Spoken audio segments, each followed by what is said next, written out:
कुरुक्षेत्र के युद्ध स्थल में सैन्य निरीक्षण।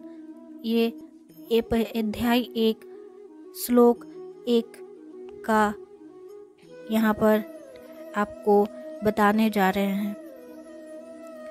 धृतराष्ट्र ने कहा, हे संजय, धर्मभूमि कुरुक्षेत्र में युद्ध की इच्छा से एकत्र हुए मेरे तथा पांडु के पुत्र ने क्या किया।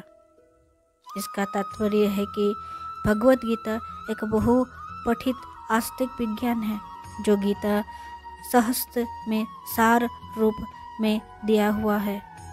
इसमें यह उल्लेख है कि मनुष्य को चाहिए कि वो श्री कृष्ण का भक्त की सहायता से संरक्षण करते हुए भगवद गीता का अध्ययन करे और स्वार्थ प्रेरित व्याख्याओं के बिना उसे समझने का प्रयास करे। अर्जुन ने जिस प्रकार से साक्षात भगवान कृष्ण से गीता सुनी और उसका उपदेश ग्रहण किया, इस प्रकार की स्पष्ट अनुभूति का उदाहरण भगवद गीता में ही है।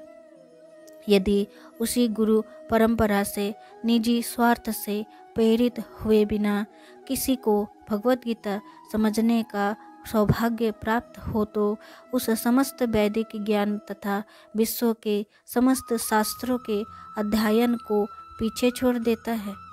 पाठक को भगवद गीता में न केवल अन्य शास्त्रों की सारी बातें मिलेंगी अपितु ऐसी बातें भी मिलेंगी जो अन्यत्र कहीं उपलब्ध नहीं है।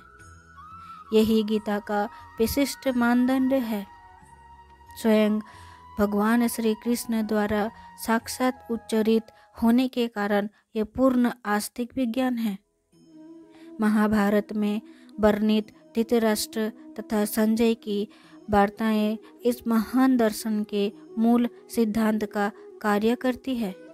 माना जाता है कि इस दर्शन की प्रस्तुति कुरुक्षेत्र के युद्धस्थल में हुई, जो वैदिक युग से पवित्र तीर्थस्थल रहा है। इसका प्रवचन भगवान द्वारा मानव जाति के पथ प्रदर्शन हेतु तब किया गया जब ये इस लोक में स्वयं उपस्थित थे। धर्मक्षेत्र शब्द सार्थक है क्योंकि कुरुक्षेत्र के युद्ध स्थल में अर्जुन के पक्ष में श्री भगवान स्वयं उपस्थित थे। कौरवों का पिता धृतराष्ट्र अपने पुत्रों की विजय की संभावना के विषय में अत्यधिक संदिग्ध था। अतः इसी संदेह के कारण उसने अपने सचिव से पूछा, उन्होंने क्या किया। वो आश्रित था कि उसके पुत्र तथा उसके छोटे भाई पांडु के पुत्र कुरुक्षेत्र की युद्ध भूमि में निर्णयात्मक संग्राम के लिए एकत्र हुए हैं। फिर भी उसकी जिज्ञासा सार्थक है।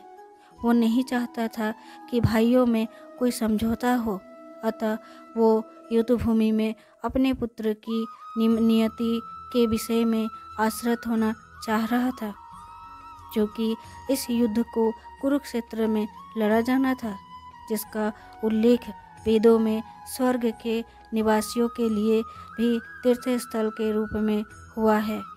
अतः धृतराष्ट्र अत्यंत भयभीत था कि इस पवित्र स्थल का युद्ध के परिणाम पर न जाने कैसा प्रभाव पड़े। उसे भली भांति ज्ञात था कि इसका प्रभाव अर्जुन तथा पांडु के अन्य पुत्रों पर अत्यंत अनुकूल पड़ेगा, क्योंकि स्वभाव से वे सभी पांडु आत्मा थे। संजय श्री व्यास का शिष्य था, अतः उनकी कृपा से संजय धृतराष्ट्र के कक्ष में बैठे बैठे कुरुक्षेत्र के युद्ध स्थल का दर्शन कर सकता था। इसीलिए धृतराष्ट्र ने उससे युद्ध स्थल की स्थिति के विषय में पूछा। पांडव तथा धृतराष्ट्र के पुत्र दोनों ही एक वंश से संबंधित है, किंतु यहाँ पर धृतराष्ट्र के वाक्य से उसके मनोभाव प्रकट होते हैं। उसने जानबूझकर अपने पुत्र को कुरु कहा और पांडु के पुत्र को वंश के उत्तराधिकार से विलग कर दिया।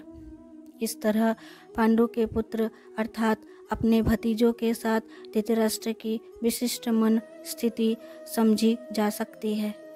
जिस प्रकार ध्यान के खेत से अवंचित पौधों को उखाड़ दिया जाता है, उसी प्रकार इस कथा के आरंभ से ही ऐसी आशा की जाती है कि जहाँ धर्म है, धर्म के पिता श्री कृष्ण उपस्थित हैं, वहाँ कुरुक्षेत्र रूपी खेत में दुर्योधन आदि धृतराष्ट्र के पुत्र रूपी अवांछित पौधों को समूल नष्ट करके युधिष्ठिर आदि नित्यांत धार्मिक पुरुषों की स्थापना की जाएगी। यहाँ धर्म क्षेत्रों तथा कुरुक्षेत्र शब्दों की उनकी ऐतिहासिक तथा वैदिक महत्व के अतिरिक्त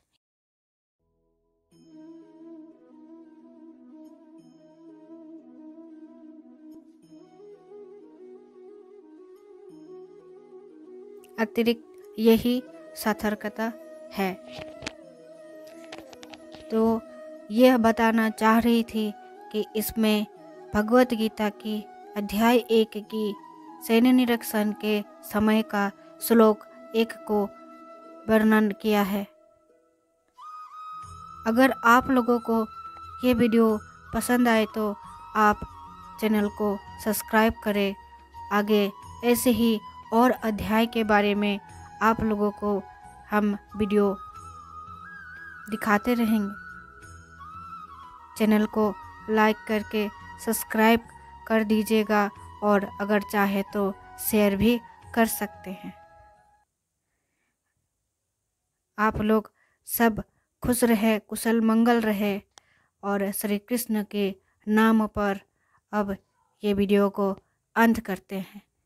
सभी को धन्यवाद करते हुए प्रणाम करते हैं।